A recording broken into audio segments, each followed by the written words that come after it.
dit en dat en waaraf ook nog, episode 70. Die nommertjies klim.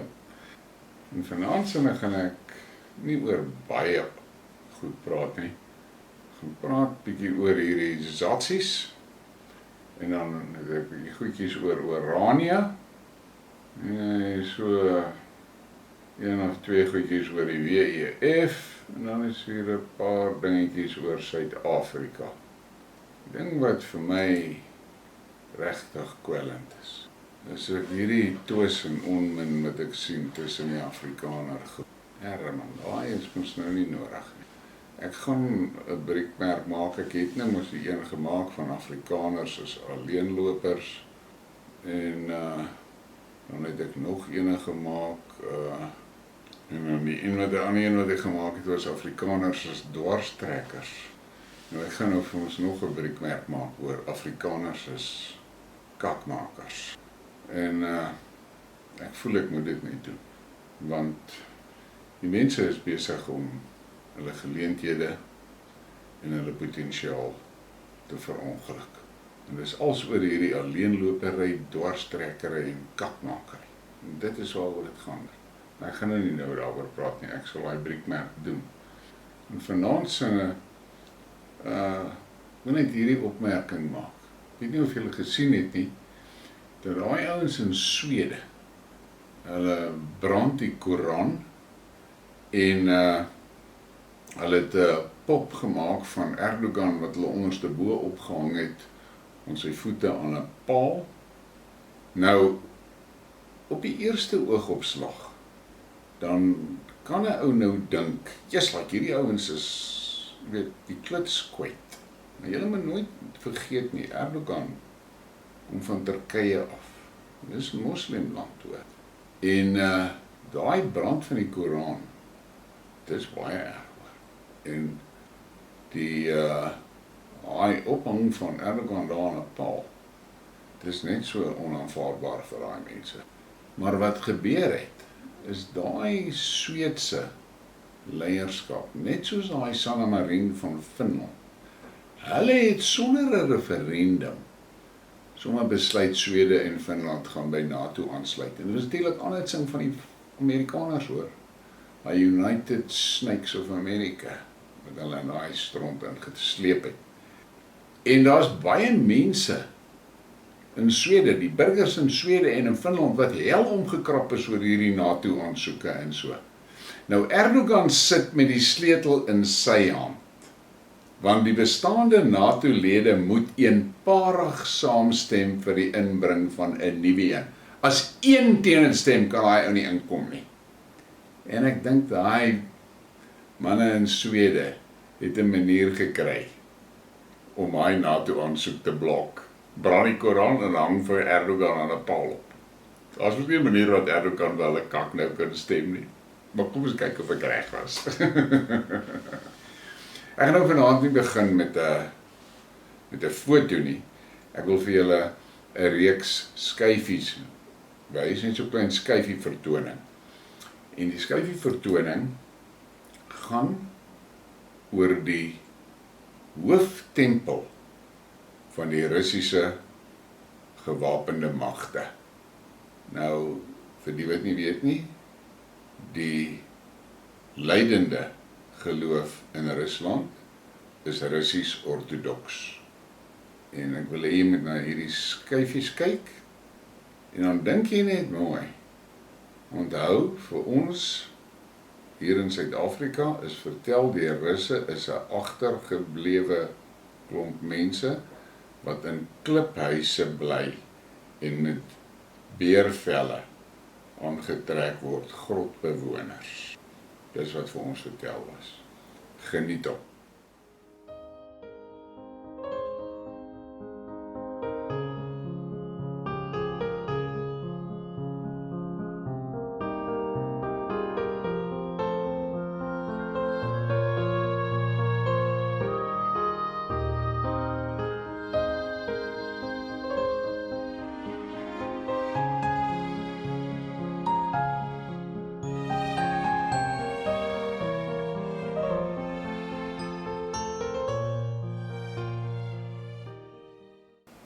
dan kom ons nou by hierdie.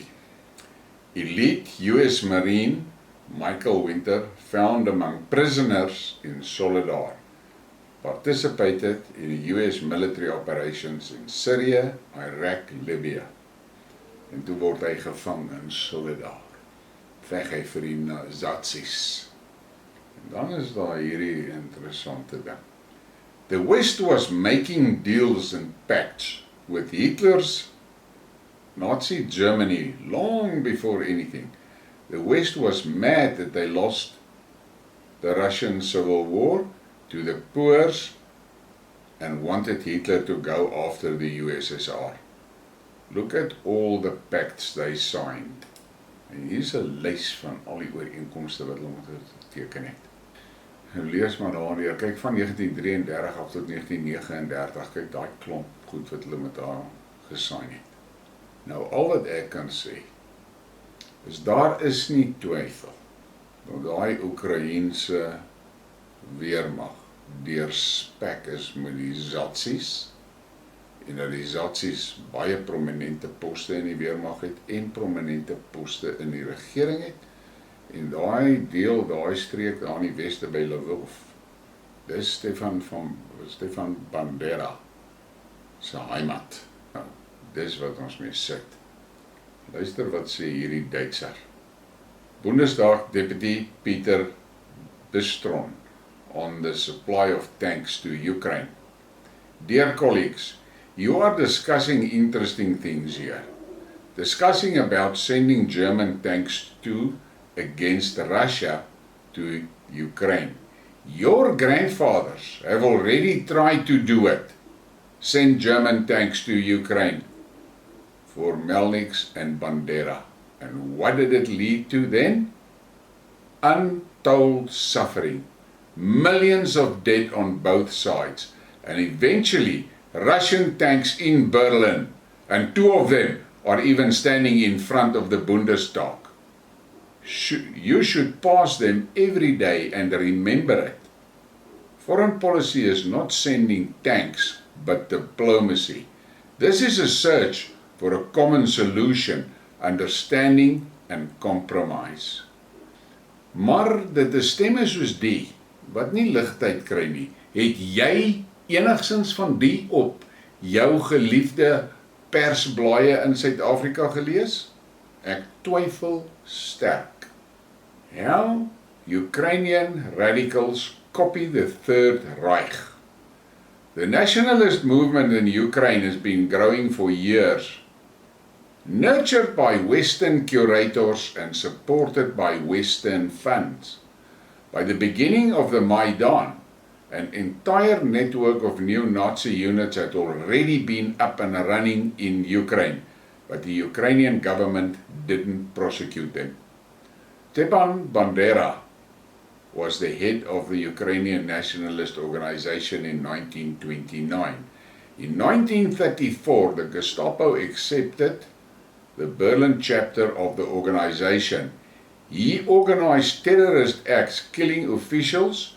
In 1941, the Ukrainian nationalist organization was responsible for the biggest Jewish program in Lvov, killing about 7,000 people. Yet in 2010, Stepan Bandera was pronounced a national hero with torchlit marches in his honor ever since. Dink daaroor. En veral hierdie Nazi-bekruiper van my, dink oor die goed. Former SBU officer Vasily Prozorov, about how Western pharmaceutical companies experimented on Ukrainians. In Lysychansk, burials of documentation from the Pharma Biotest Scientific Laboratory, which was located in Rubashavnoye, were found in the cemetery. The laboratory tested medicines on citizens of Ukraine before distributing them for widespread use. Western pharmaceutical giants in this company tested their new drugs on citizens of Ukraine. Traces of these tests, medical books, blood samples, were unearthed in Lysychansk. Luister mooi. Dit is wat die Weste in die Oekraïne gedoen het. En dan was daar natuurlik die informasie wat alreeds gepubliseer is, dat die Weste het gewerk aan 'n virus ding, wat spesifiek Slawiese mense geteken het. En dan maak hierdie girl nogal 'n interessante stelling.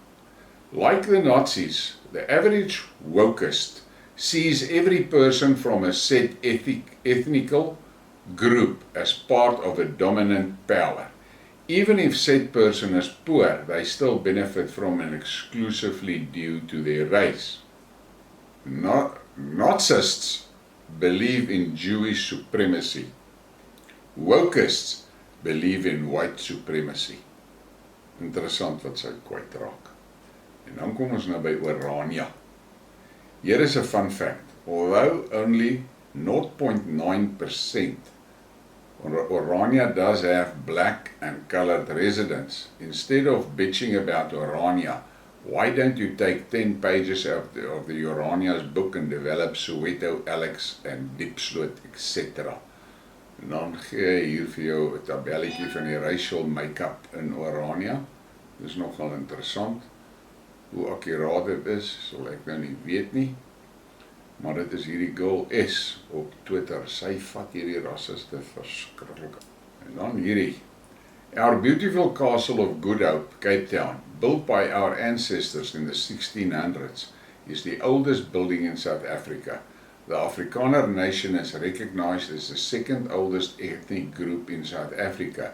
We are here for a great divine purpose. En daar is nou 'n groter foto van die kasteel. En dan sê hulle daar vir jou, ancestors of Afrikaners arrived 1652. Ancestors of the Zulu arrived 1709 en dan nog 'n klomp agterna. Maar dit wil hulle nie hoor nie. Nathan Briekmerke het 'n interessante post gemaak.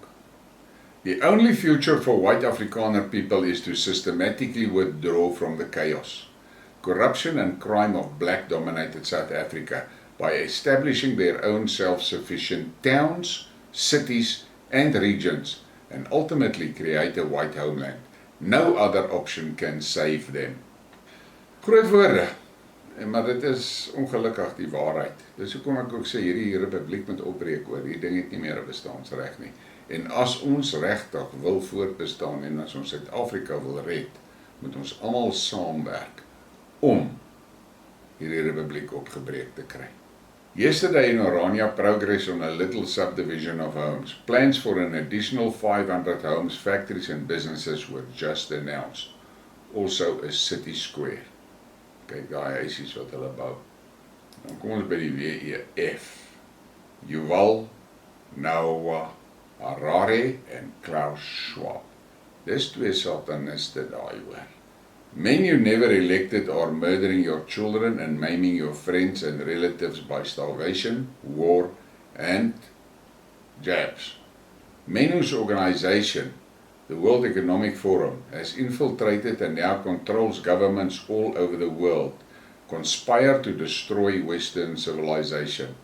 They will not rest until you have a chip on your brain which will give them absolute control over your every thought and action.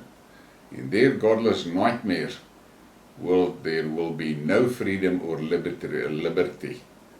Only endless slavery for those they decide may live. En ek het al voorheen daaroor gepraat, as jou politieke party wat jy ondersteun, enige bande met die WEF het, sê ek nou vandag vir jou, moet jy baie mooi dink, want jy is gekoppel en ondersteun sataniste. Dan hierdie is interessant, ek het in 'n vorige Briekmerke al oor die foto gepraat. The head of PepsiCo, Ramon Laguarta, called for making agriculture sexy in his report at the forum in Davos. It's hard to imagine what that would look like, sê die poster. Maar nou ja, is 'n baie mooi foto daai. Ek hou van dit. Kyk nou hier. Dis wat die WEF vir jou in hulle beplanning het. En as jou politieke party enige bande met die WEF het, enige kontak met hulle het, Dis wat hulle met jou gaan wil doen, hoor. You'll own nothing and you'll be happy. Nou kom ons nou in Suid-Afrika. Nou hierdie ene gaan ek nie heeltemal deurlees nie. Julle moet hom nou maar, jy kan maar die video stop as jy mooier na die ding wil kyk, maar hy wys hier van 1488 vir die Khoisan af, dan gaan dit so deur 1488, 1620, 1648, so gaan dit aan. Republiek 1961 en toe hierdie demokratiese kakspel in 1994, maar in elk geval. Kyk maar na dit, dis baie interessante informasie wat op daai ding is.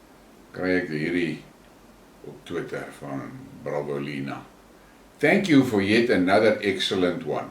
As for the wanker that was giving you nonsense on YouTube, some people are born tools and he must be one of those. Dis, maar my Nazi bekruiper, hy gaan voort. Yes, hy het vandag weer vir my 'n paar goed gestuur, nee. Ek was op die punt om te antwoord, doch ek, fuck that, ek gaan hierdie ou nie entertain nie. Hy is so van die punt af. Hy het daar 'n klop goed aangehaal wat op Telegram is die meeste van die goed wat hy gesê het al uitgewys is fake. Dan hierdie was natuurlik 'n vars briesie. The Reserve Bank governor blames the joblessness on the horrible education system and labor laws. Finally, someone telling it as it is. En dit is nogal so die waarheid. Ek het nou die dag vir 'n rassistiese IK 70-30% paas perd op Twitter gesê. Julle het nie 'n begrip van die nagmerrie wat vir julle voorlê nie. Julle kla oor werkloosheid. Julle probleem is nie net werkloosheid nie. Julle probleem is julle is nie in diensneembaar nie, want julle is onopgeleid. En dan was nou hierdie riller, dit kan nou maar net sowel 'n waraf gewees het. En hy sê, this must be the joke of the month. KZN North Coast Eskom office disconnected for not paying 500,000 rand electricity. Hoe gryp dit jou vas? Dan hierdie ene van Mzwanele Manje. Yes, like hierdie ding het my pas gegryp. There was a time in South Africa when potholes were extremely rare if there at all. There was a time where electricity was a given. There was a time when you could go to a clean town to look for a job and most of the time get it. I miss those times. Toe sê ek vir hom, hoorie, lyk my jy mis apartheid. Maar man, en daai hele thread wat dit in was. Jy weet hoeveel swartes het daar gepost, dis reg, hulle soek apartheid. En dan kom ons by daai warafok moment. Dis nie regtig 'n lelike warafok nie, dis maar iets wat jy oor kan dink. Kyk na hierdie foto's. En dan kyk jy nou na daai meisies van ons begin regs bo. Canada, France, Great Britain, Italy, Netherlands. Dis die westerse lande hoor. En dan kom ons na die oosblok toe. Kyk hier, Bolivia, Colombia, Guatemala, Honduras en Peru. Nogal interessant. Ek het hierdie baie interessant gevind. Nou ja, baie dankie vir julle ondersteuning. Dankie vir al die dele wat julle doen. Dankie vir die boodskapies. En gooi maar vir my 'n like en 'n subscribe. En share die ding. Share hom Facebook toe, share hom na jou geliefde groepe toe, stuur hom maar 'n bietjie rond. En Twitter toe. Lekker aand vir julle. Ek sê nou lekker aand vir julle, maar dit is eintlik nou nie reg nie, want julle gaan hierdie eers môreoggend sien. Geniet julle dag.